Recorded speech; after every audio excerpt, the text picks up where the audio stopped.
성경 말씀 보겠습니다. 성경 말씀은 고린도후서 제2장 14절에서 17절 말씀입니다. 신약성경 고린도후서 제2장 14절이야 17절 하나님께서 주신 말씀입니다. 함께 읽겠습니다. 그러나 그리스도의 개선 행렬에 언제나 우리를 참가시키시고 그리스도를 아는 지식의 향기를 어디에서나 우리를 통하여 풍기게 하시는 하나님께 감사를 드립니다. 우리는 구원을 얻는 사람들 가운데서나 멸망을 당하는 사람들 가운데서나 하나님께 바치는 그리스도의 향기입니다. 그러나 멸망을 당하는 사람들에게는 죽음에 이르게 하는 죽음의 냄새가 되고 구원을 얻는 사람들에게는 생명에 이르게 하는 생명의 향기가 됩니다. 이런 일을 누가 감당할 수 있겠습니까? 우리는 저 많은 사람들처럼 하나님의 말씀을 팔아서 먹고 살아가는 장사꾼이 아닙니다. 우리는 하나님께서 보내신 일꾼답게 진실한 마음으로 일하는 사람들입니다. 우리는 하나님이 보시는 앞에서 그리스도 안에서 말하는 것입니다. 아멘.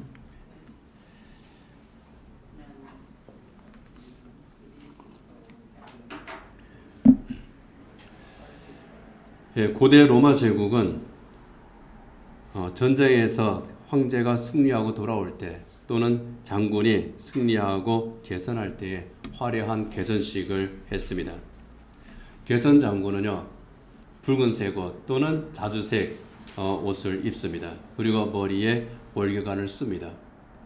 4마리의 백마가 끄는 마차를 타고 선두에서 신전을 향해서 행진을 합니다. 개선 장군은 그날 하루만큼은 신과 같은 그런 대우를 받았습니다. 오늘 하루만큼은 당신이 신입니다 하는 것이 로마 시민들의 예우였습니다. 그렇게 신전으로 개선 장군이 향할 때에 그 개선 장군 옆에서 속삭이는 사람이 한 사람 있었다고 그러죠. 개선 장군의 귀에다 대고 메멘토 모리 하고 그렇게 계속 이야기를 했다고 합니다. 죽음을 기억해라 그런 뜻입니다. 오늘은 당신이 승리를 해서 신의 대우를 받고 화려한 개선식을 하지만 당신은 신이 아니다. 당신도 죽는다.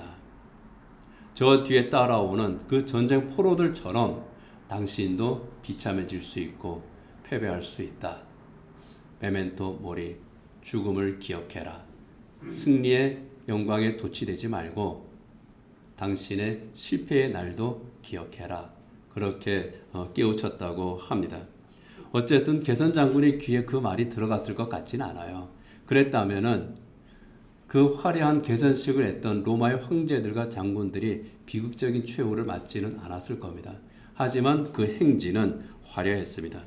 개선 장군은 환호하는 군중들을 향해서 손을 흔듭니다. 내가 이겼다. 내가 정복했다. 아주 그렇게 당당하게 선언을 하면서 그렇게 개선식을 했죠. 그리고 노예들이 마차의 앞뒤에서 꽃을 뿌립니다. 때로는 카이사르 같은 경우는 돈을 뿌리기도 했다고 합니다. 부자인 장군이나 황제들은 돈을 뿌렸어요. 그러니까 그 개선식 행렬이 화려할 수밖에 없고 사람들은 완전히 축제의 도가니일 수밖에 없는 겁니다. 그런데 그 개선식 행렬 중간중간에 보면은 향로를 든 사람들이 있었다고 그럽니다. 그 향로에서는 향의 연기가 피어올랐습니다. 그리고 그 향의 연기는 도시 전체에 퍼졌다는 겁니다.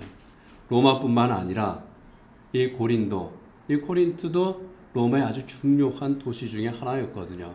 장군의 개선식이 행해지는 그런 도시이기도 했습니다. 로마에서도 또 이 코린트에서도 그 도시 전체에 퍼진 그 향기는 승리를 알리는 그러한 냄새였습니다. 보라, 우리가 승리했다. 로마 제국이 승리했다. 우리가 정복했다. 그 승리를 알리는 그런 향기였습니다.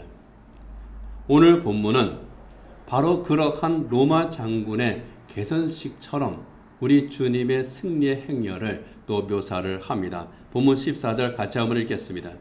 그러나 그리스도의 개선 행렬에 언제나 우리를 참가시키시고 그리스도를 아는 지식의 향기를 어디에서나 우리를 통하여 풍기게 하시는 하나님께 감사를 드립니다.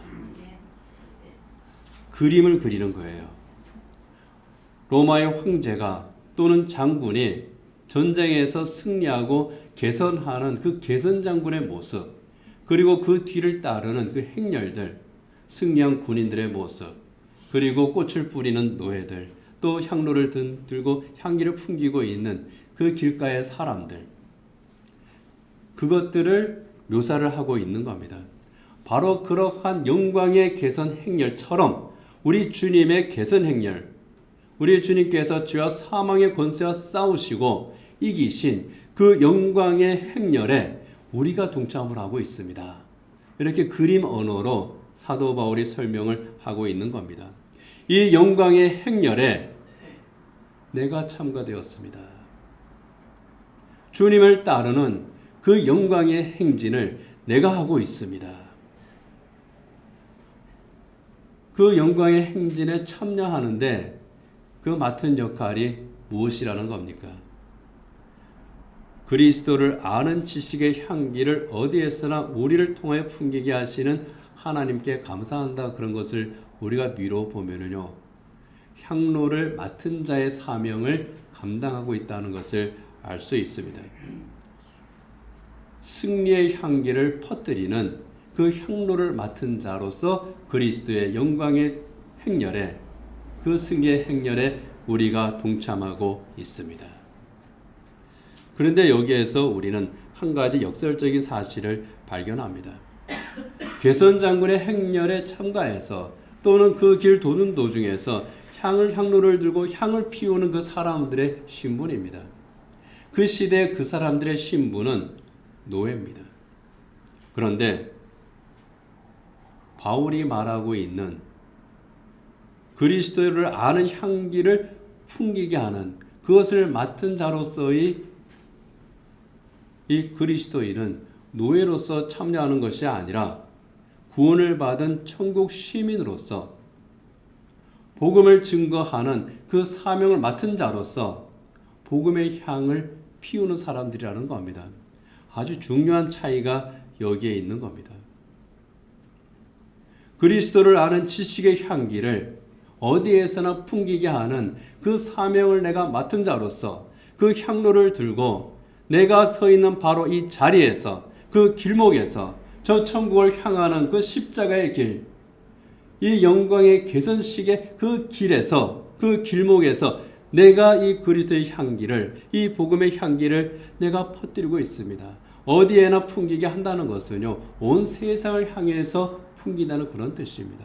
내가 있는 바로 그곳에서 내가 맡은 그리스도의 향기를, 그리스도를 아는 그 지식의 향기를 내가 풍깁니다. 이 향기에 대해서 오늘 본문 16절에서 이렇게 또 말씀을 하고 있습니다. 같이 한번 읽겠습니다. 그러나 멸망을 당하는 사람들에게는 죽음에 이르게 하는 죽음의 냄새가 되고 구원을 얻는 사람들에게는 생명에 이르게 하는 생명의 향기가 됩니다. 개선 장군의 행렬에서 향기가 풍깁니다. 그 향기를 맡은 사람들은 그 입장에 따라서 그 향기가 다르게 다가와요. 로마 제국의 시민들에게는 그 향기는요, 승리의 향기입니다. 기쁨의 향기고 축복의 향기입니다. 그러나 포로로 잡혀온 그 적군들에게 그 향기는 어떠한 향기였겠습니까? 맡기도 싫었을 거예요. 포로로 잡혀왔는데 로마군에게는 승리의 향기지만은 자기들에게는 패배의 향기, 처형을 알리는 죽음의 향기입니다. 바로 그것처럼 성도들이 전하는 그 복음의 향기는 구원을 받는 성도들에게는 생명의 향기입니다. 복음의 향기, 영생을 알리는 그 놀라운 은혜의 향기입니다. 그러나 복음을 거절하는 사람들에게는요, 그 향기는 심판과 영원한 죽음의 경고의 향기입니다. 차이가 있는 겁니다. 개선식의 행렬이 지나는 곳곳마다 승리를 알리는 그 향로의 향기가 퍼진 것처럼 그렇게 죄와 사망의 권세와의 전쟁에서 승리하신 예수 그리스도의 구원의 복음의 향기를 퍼뜨리는 사명을 우리가 가졌다는 거예요. 그리고 그렇게 우리가 향기를 퍼뜨릴 때에 그것을 거부하는 자들이 있다고 해서 그 향기를 감춰서는 또 안 된다고 하는 것을 본문의 말씀을 하고 있습니다. 특별히 여기에서 그리스도의 향기라고 할 때 그 향기라고 하는 말에 그 원문의 의미를 보게 되면요, 그것은 번제나 화목제의 향기입니다. 특별히 화목제의 향기입니다. 화목제라고 하는 것은 죄로 말미암아 하나님과의 관계가 깨어진 인간을 대신해서 제물을 드림으로 하나님과의 관계를 회복하고 하나님과의 평화를 누리게 하는 그런 의식이 화목제입니다. 십자가가 바로 그 화목제라는 거예요. 십자가 위에서 우리의 죄를 대신 지고 죽음으로써 하나님과 화목해 하는 화목제의 제물이 되신 예수 그리스도.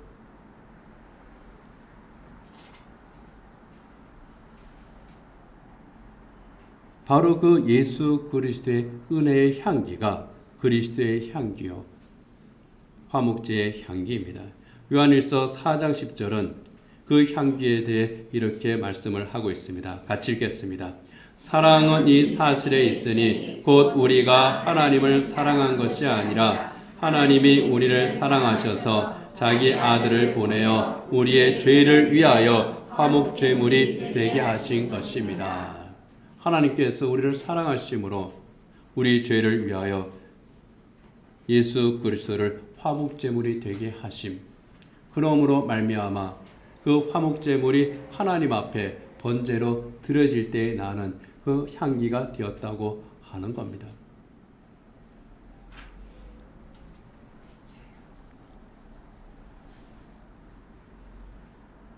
이렇게 화목제의 제물이 되신 우리 예수님의 은혜로 죄의 종노릇하던 삶에서 해방된 사람들, 그들이 바로 그리스도인들이고 그들에게는 자연히 예수 그리스도의 향기가 짙게 배어 있을 수밖에 없는 겁니다. 로마서 6장 6절 같이 한번 읽겠습니다. 우리의 옛사람이 그리스도와 함께 십자가에 달려 죽은 것은 죄의 몸을 멸하여서 우리가 다시는 죄의 노예가 되지 않게 하려는 것임을 우리가 압니다. 예수님의 십자가 은혜로 우리가 죄에서 해방되었고 죄에서 해방되었으므로 우리는 다시는 죄의 노예로서 살지 않는 그런 그리스도인이 되었다고 하는 겁니다. 죄로부터 자유한 사람들, 예수님과 더불어 사는 사람들, 새 생명 가운데에서 새로운 피조물의 삶을 사는 그런 사람들, 그래서 죄의 냄새를 풍기는 사람이 아니라 십자가에서 하나님 앞에 화목제의 제물로 드려지신 그 예수 그리스도의 향기를 풍기는 바로 그러한 사람들이 되었다고 하는 겁니다.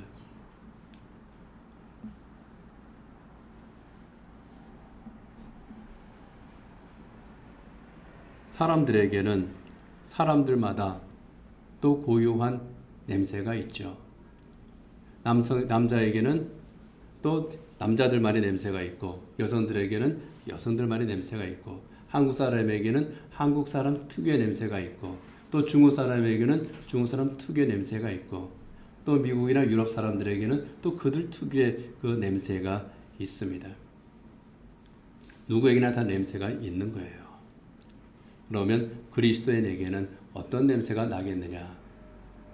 그리스도인 특유의 냄새가 나야 되는 거죠. 그리스도를 아는 냄새, 그리스도를 알게 하는 복음의 냄새, 복음의 향로를 들고 그리스도의 향기를 풍기는 바로 그러한 사람들, 그들이 바로 그리스도인들이라고 하는 겁니다.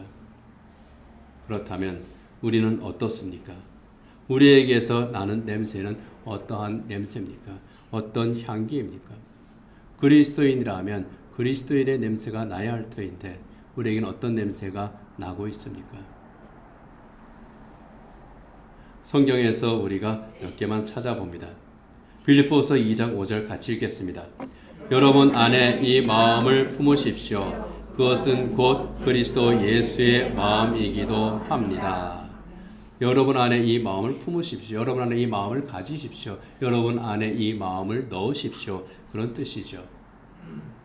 우리가 식당에 가서 청국장을 먹고 나오면은 어떻습니까? 청국장 냄새가 나요. 요새는 냄새 없는 청국장도 있긴 있습니다. 그렇지만 그럼에도 불구하고 청국장 냄새를 아주 감출 수는 없습니다. 생선집에 가서 생선 먹고 나오면 어떻습니까? 생선 냄새가 납니다. 카레를 먹으면 카레 냄새가 나고요.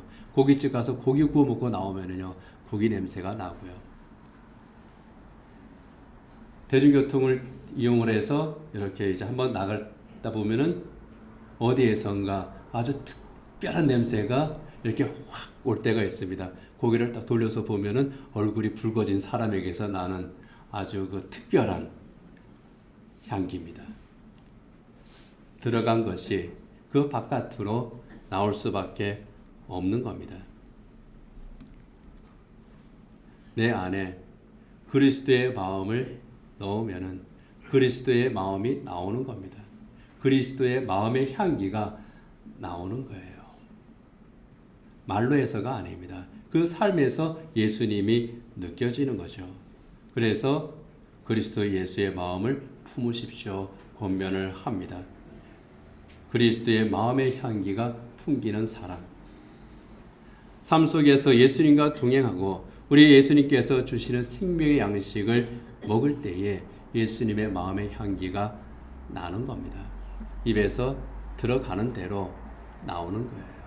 우리가 먹는 대로 나오는 것처럼 우리가 무엇을 먹느냐, 이 세상으로부터 무엇을 내가 이 안에 집어넣느냐, 거기에 따라 달라지는 겁니다.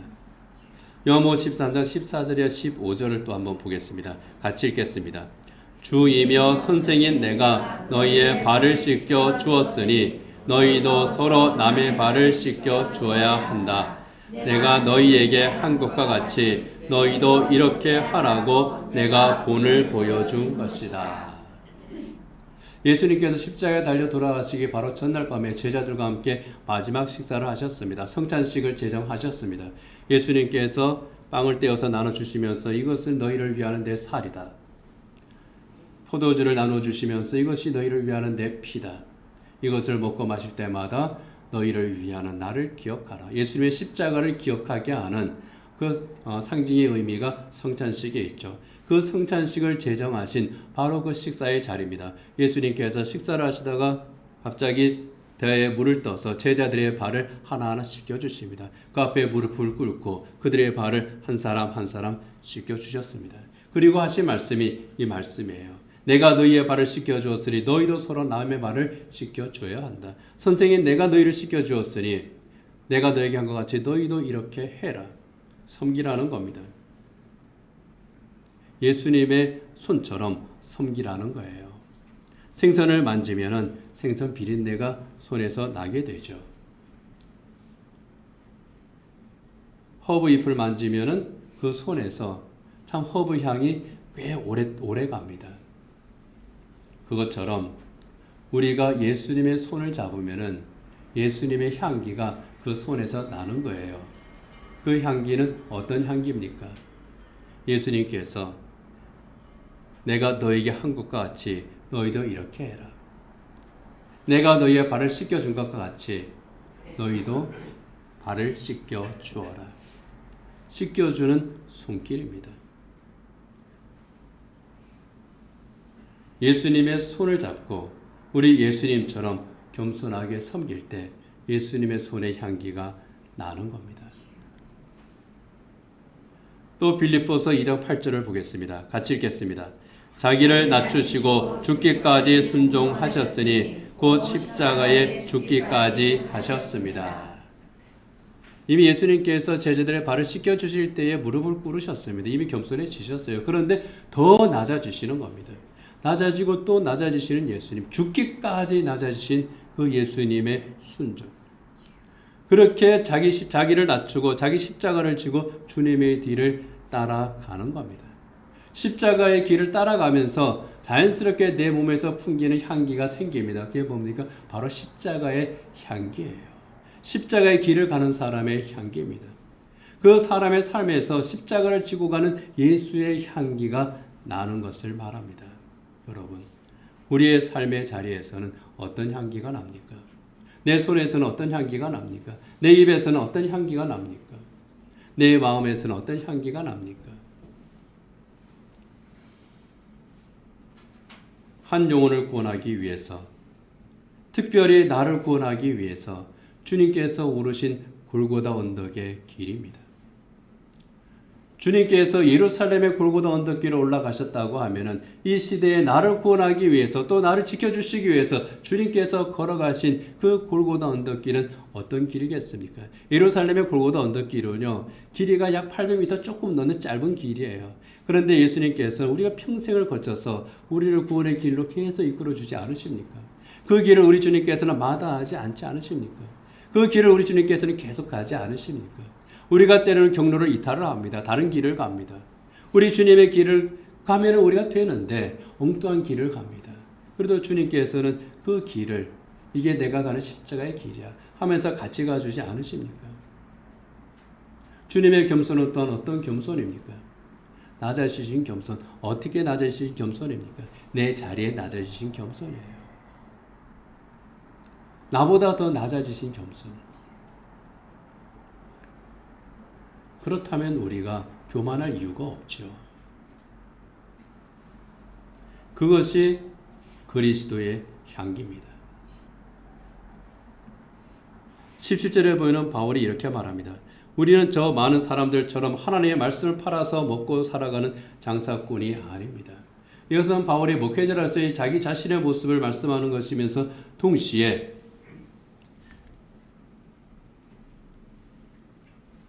구원의 복음을 이용하며 살아가는 사람들에 대한 그런 경고이기도 합니다. 복음을 맡은 자는 당연히 복음을 따라서 살아야 됩니다. 이 복음을 이용해서 장사해서는 안 돼요. 그런데 그리스도인들도 마찬가지라는 겁니다. 하나님의 말씀을, 구원의 복음을, 예수님을, 하나님의 사랑을, 하나님의 은혜를 그 안에서 살아가는 것이 아니라 그것을 이용하며 살아가는 그러한 그리스도인들, 그리스도의 향기가 없는 무늬만 그리스도인인 사람들을 의미를 하는 겁니다. 그리스도의 향기는 없이 그리스도인의 무늬만 가지고 살아가는 그리스도인들의 모습이 또 얼마나 많습니까? 그런 사람들을 향해서 바울이 고백을 하는 겁니다. 진정한 그리스도인이 됩시다. 그리스도의 향기가 있는 그리스도인이 됩시다. 나는 하나님께서 보시는 앞에서 그리고 그리스도 안에 있는 그런 사람입니다. 나는 하나님께 바쳐지는 그리스도의 향기로 살아가기를 힘쓰고 있습니다. 하나님께서는 어디에서나 나로 하여금 그리스도를 아는 향기를 풍기게 하십니다. 그 향기는 생명에 이르게 하는 향기입니다. 내 안에 그리스도가 계시니 저절로 그리스도의 향기가 우러날 수밖에 없습니다. 이 십자가의 향기를 풍기기 위해서 나는 살아도 주를 위해 살고 죽어도 주를 위해서 죽습니다. 이 신앙 고백으로 바울은 또 사는 겁니다. 그것이 그리스도의 향기로 사는 삶이죠. 향수라고 하는 유명한 소설이 있습니다. 꽤 오래전에 나온 소설인데요. 내용은 참 간단합니다. 그루는이라고 하는 주인공이 있는데요. 이 사람은 향수를 제조하는 특별한 재능이 있는 사람입니다. 세상에서 가장 완벽한 향수를 이 사람은 만들 수 있습니다.